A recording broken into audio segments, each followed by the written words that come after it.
50వ కీర్తన 15వ వచనం, ఆపత్కాలం నువ్వు గురించి మొరపెట్టు, నేను నిన్ను విడిపిస్తాను, అప్పుడు నీవు నన్ను మహిమపరచదు.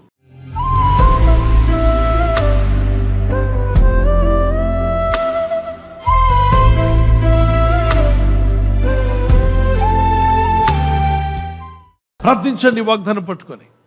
ఎప్పుడు మొరపెట్టాలి? ప్రతిరోజు ప్రార్థన చేయాలి.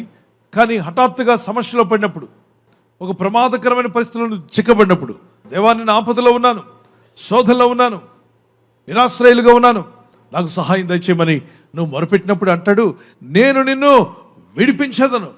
పేతురు సముద్రంలో మునిగిపోయిన తర్వాత మొరపెట్టాడా? మునుగుచుండగా మొరపెట్టాడా?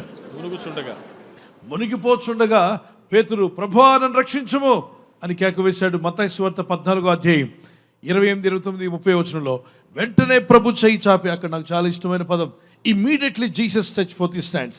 ఆయన వెంటనే చేయి చాపి పేతురును పట్టుకొని లేవనెత్తాడట. దేవునికి స్తోత్రం కలుగును గాక.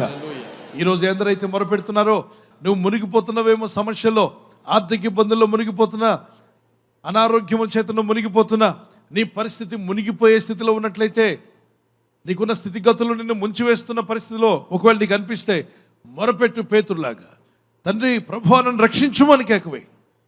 వెంటనే ప్రభు తన చేయి చాపి నిన్ను, నీ ఇంటిని రక్షించి లేవనెత్తే రోజు రాబోతుంది. నువ్వు తప్పక రక్షణ పొందుకుంటావు. సమస్యల సముద్రంలో నువ్వు బయటకు వచ్చుదువుగాక.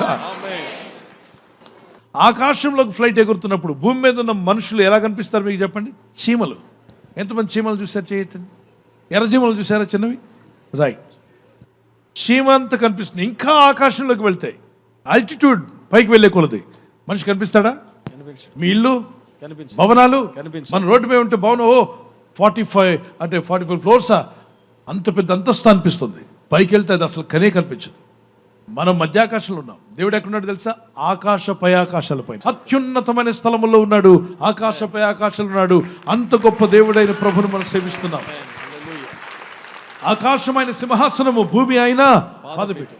అంత గొప్ప దేవుడు ఆ పైనుండి మనల్ని పట్టించుకుంటున్నాడంటే ఎంత గొప్ప హృదయం అండి దేవునిది. ఎంత గొప్ప హృదయం. దేవానికి స్తోత్రం అని చెప్పగలరా?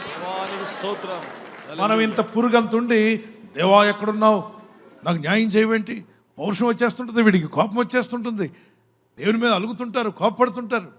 నువ్వు ఉన్నది ఎంత అనండి, ఉన్నది ఎంత. ఆయన నిన్ను పట్టించుకుంటున్నాడంటేనే గొప్ప గ్రేస్ అది, దేని కృప అది. ఆమేన్. మనం ఓట్లేసి గెలిపించిన అధికారులే మనల్ని సరిగా పట్టించుకోరు కదా.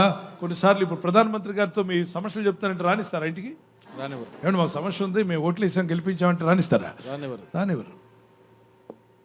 మరి దేవుడైన ప్రభు, నువ్వు ఎన్ని సమస్యలు ఉన్నా చెప్పు, నేను వింటానంటున్నాడు. ఆకాశపై ఆకాశం సర్వాధికారి దేవుడు, నా బిడ్డ నీ సమస్యలు నాకు చెప్పు, నా కుమారుడు నీ బాధలు నేను విడిపిస్తాను, చెప్పు, నాతో మాటలు మొరపెట్టు, నాకు మొరపెట్టుము, నేను నీకు విడిపిస్తాను. ఇర్మియా గ్రంథం 33:3 వచనం. Jeremiah chapter 33:3. దేవుని టెలిఫోన్ నెంబర్ ఇవ్వాలనుకుంటున్నాను. ఎంతమంది కావాలో చేయొద్దండి. మనుషులకు టెలిఫోన్లు చేసి అలసిపోయారు. దేవుని నెంబర్ ఇస్తాను, రాసుకోండి. 333 అంటే బైబిల్లో 33వ అధ్యాయము, ఇర్మియా గ్రంథం 3వ వచనం. Jeremiah chapter 33:3. నాకు మొరపెట్టుము, నేను నీకు ఉత్తరం ఇచ్చేదను, నీవు గ్రహింపలేని గొప్ప సంగతులను, గూఢమైన సంగతులను నీకు తెలియజేతును. గూఢమైన సంగతులు తెలియని చాలా ఉన్నాయి రహస్యంగా, అవి నీకు తెలియజేస్తా. నీ బ్రతికి ఎలా ఉండబోతుందో, నీ కుటుంబం ఎలా ఉండబోతుందో, నీ ఆర్థిక పరిస్థితులు ఎలా ఉండబోతున్నాయి, నీ కుమారుడు నీ కుమార్తె ఎలా ఉండబోతున్నారు, యవనస్తుడు అయితే నీ భవిష్యత్తు ఎలా ఉండబోతుంది, యవన కుమార్తె అయితే నీ భవిష్యత్తు ఎలా ఉండబోతుందో, అలాగే సంఘం అయితే సంఘం యొక్క పరిస్థితులు ఏ విధంగా ఉండబోతున్నాయో దేవుడైన ప్రభు అంటాడు, నాకు మొరపెట్టుము, నేను నీకు ఉత్తరం ఇచ్చేదను, నీకు జవాబిస్తాను, నాకు మొరపెడితే జవాబిస్తాను. నీవు గ్రహింపులేని గొప్ప సంగతులను, గూఢమైన సంగతులను నీకు తెలియజేస్తాను. మీ యొక్క మనస్సు, మీ యొక్క ఫోకస్, ఆ కెమెరా ఫోకస్ చేస్తారు. ఆ ఫోకస్ చేశాడు ఇప్పుడు నా మీద వింటాడు కాబట్టి నేను మీకు వివరంగా కనిపిస్తున్నాను. దాన్ని డీఫోకస్ చేయ ఒకసారి.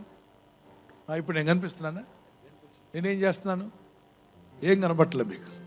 కొంతమందికి దేవుడు ఇలాగే ఉన్నాడు, వాళ్ళకి వాగ్దానాలు ఏమీ కనిపించవు.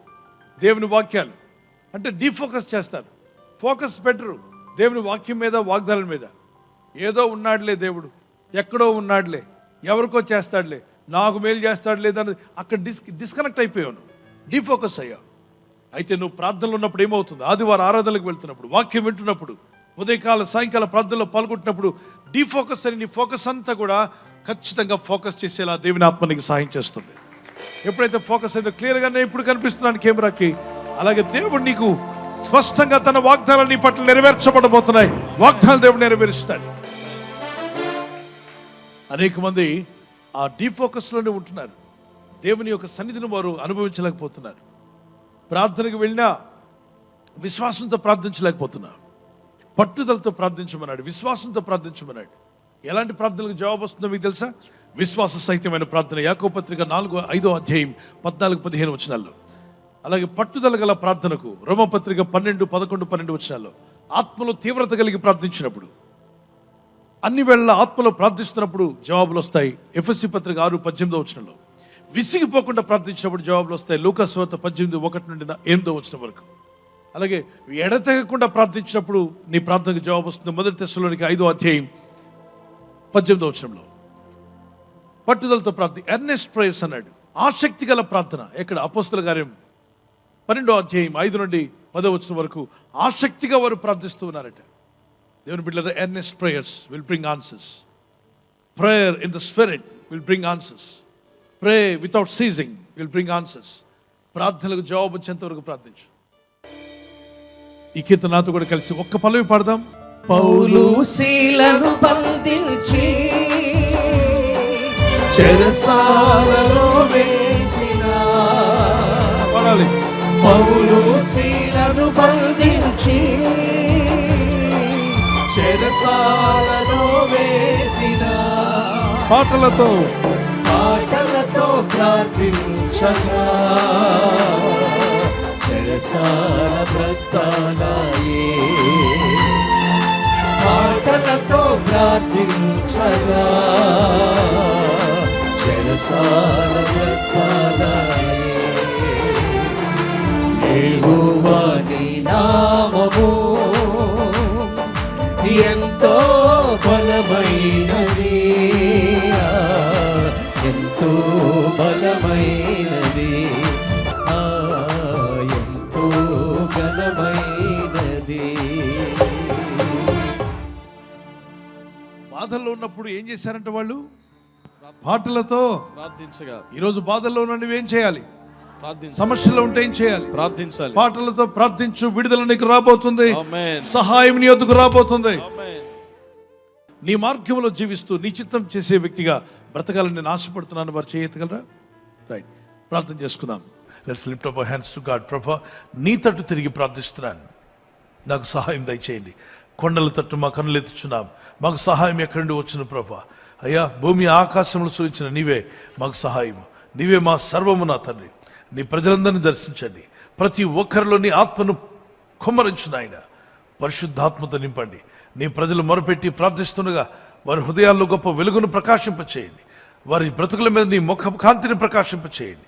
వారి ఇళ్లలో ఉన్న వ్యాధన, బాధ, శోధన నుండి వారు బయటపడాలి. ప్రతి ఒక్కరు కుటుంబాల్లో ఉన్నటువంటి చీకటి శక్తులు వారిని విడిచిపోవాలి. అయ్యా, నీ తట్టు తిరిగి ప్రార్థిస్తుండగా ప్రాణాపాయంలో ఉన్నవారు, ఆపదలో ఉన్నవారు, శ్రమల్లో ఉన్నవారు, ప్రాణం పోతూ కొట్టుమిట్లాడుతున్నవారు యేసు అని పిలుస్తుండగా రక్షక, మీ రక్షణ వారికి దయచేయండి. వారి ఊపిరితిత్తులను బాగు చేయండి. వారు లేచి కూర్చొని పనిచేయటకు సహాయం దయచేయండి. వారు సాక్ష్యం ఇచ్చటకు సహాయం చేయండి. ఎవరైనా హాస్పిటల్లో ఉన్నా, ఐసీయూలో ఉన్నా ప్రభు, ఎవరైతే సీరియస్ కండిషన్లో ఉండి బాధపడుతున్నారో వారికి యేసు నామములో స్వస్థతను అనుగ్రహించండి. కృంగిపోయిన వారిని లేవనెత్తండి. మీ గాయపడిన హస్తమును చాపి వారికి ఉన్న సకల రోగాల నుండి విడుదల ఇచ్చేయి. వారిని లేపి నడిపించడాన్ని సాక్షులుగా నిలబెట్టుకోండి. ఈ ఉదయకాలం ప్రతి రోగి యేసు నామములో స్వస్థత నొందునుగాక. ఈ రోజు ప్రార్థించి ప్రయత్నించబోతున్న శంకుస్థాపన అయిన, గృహప్రవేశమైన, ఒక బిజినెస్ ప్రారంభిస్తున్నా, ఉద్యోగ ప్రారంభానికి వెళ్తున్నా, ఒక మంచి కార్యక్రమాన్ని ప్రారంభిస్తుండగా, నేను వారి బిడ్డల వివాహం కొరకు ప్రయత్నాలు చేస్తుండగా వారు చేస్తున్న ప్రయత్నాలు ఫలించలాగున మీ దూతలకు ఆజ్ఞాపించండి. తండ్రి, ఈ దినం ఎవరైతే ప్రయాణమై వెళ్ళబోతున్నారో, అది రైలు మార్గమైనా, ఆకాశ మార్గమైన, బస్సుల్లో, వాహనాల్లో ఎక్కడ ప్రయాణం చేస్తున్నా, రోడ్డు మార్గంలో ఏ వాహనంలో వారు ప్రయాణం చేస్తున్నా, నీ ప్రజలకు కాపాడే దూతలను పంపండి. మమ్మల్ని ఫలింపచేయండి. ప్రతి ఒక్క కుటుంబం ఫలించాలి. నీ చిత్తం నెరవేర్చండి. ఈ లోకానికి ఒక వెలుగు దీపాలుగా నిలబెట్టి నీ రాకడ వరకు వాడుకోమని యేసుక్రీస్తు పరిశుద్ధ నామములో అడుగుచున్నాం మా పరలోకపు తండ్రి. ఆమేన్. ఆమేన్. బర్త్డే జరుపుకునే వారికి హ్యాపీ బర్త్డే టు యూ. మీకు వాగ్దానము యెషయా 58:11 ఆయన నిన్ను తృప్తిపరిచి నీ ఎముకలను బలపరచును. ఈ బర్త్డే జరుపుకునే వారికి ఈ వాగ్దానాన్ని బట్టి దేవుడు మిమ్మల్ని దీవించును గాక. Happy birthday to you. Many more returns of the day. God bless you. We wish you all the best. We pray for you in Jesus name. Anniversary జరుపుకునే వారికి wish you happy wedding anniversary many more returns of the day. God bless you. మీ ఇరువురి మధ్యలో ఐక్యత, ఏక మనసు, ప్రేమ ఉండును గాక. మీకు వాగ్దానము ద్వితీయోపదేశకాండం 31:8. మీ ముందర నడుచువాడు యెహోవా, ఆయన నీకు తోడయుండును, ఆయన నిన్ను విడువడు, నిన్ను ఎడబాయుడు. దేవుని వాగ్దానం మీ పట్ల నెరవేరాలని ప్రార్థన. ఈ వాగ్దానం పట్టుకుని భార్యాభర్తలు ఇద్దరు ప్రార్థించండి. భర్త భార్యకు ప్రేమించాలి, భార్య భర్తకు లోబడాలి. ఈ వాగ్దానాలు మీ పట్ల నెరవేర్చబడతాయి. మీ కుటుంబం అనేకులకు ఆదర్శంగా ఉండే విధంగా దంపతులను మిమ్మల్ని దేవుడు దీవించి ఆస్వాదించును గాక.